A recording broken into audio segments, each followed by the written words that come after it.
আমাদের একটা সমস্যা হচ্ছে আমরা অতিরিক্ত সেলফ এস্টিম নিয়ে বা সেলফ লাভ নিয়ে কথা বলি যে একটা ধরেন 17 বছর বা 16 বছর বাচ্চা আসলো আমরা তাকে ইউজুয়ালি কি বলি যে ইউর এনাফ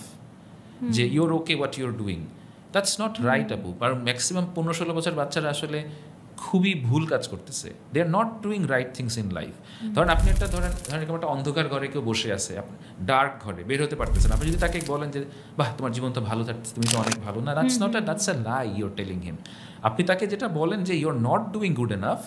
বাট হোপফুলি যখন আমরা কাজ করবো একসাথে after 5 years you're going to do great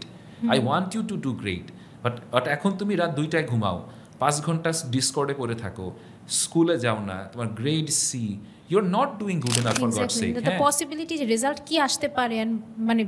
the brutality of bad choices right এখন এই কথাটা ইমপ্যাথি দিয়ে বলা আর হার্শলি বলার মধ্যে পার্থক্য that's your skill as a human being as a mom as a dad as a therapist যে এটা আমি আদর করে বলতে পারতেছি কিনা আমি কিভাবে বলতেছি না আরে তুই তো একটা গাধার বাচ্চা তোর তো কিছু হয় নাকি আমি এটাকে আদর করে বলতেছি বাবা তোমার তো এই জিনিসগুলো বোধহয় কারেক্ট করাটা তোমার জন্য ভালো তোমার সময় আছে আমি তোমাকে জাজ করতেছি না বাট দেখো তুমি এই জিনিসগুলো করছো তুমি বাবা মা তো একসময় মরে যাবে এক্স্যাক্টলি তুমি এই কোয়ালিটি নিয়ে আসলে জীবনে কি করতে চাও তোমার প্ল্যানটা কি আমাকে একটু বলো তো you know so you shouldn't tell kids যে ইউর এনাফ মানে only God is enough we are not enough and এই মেসেজটা অনেক সময় সাইকিয়াট্রিস্টরা ভুল দেয়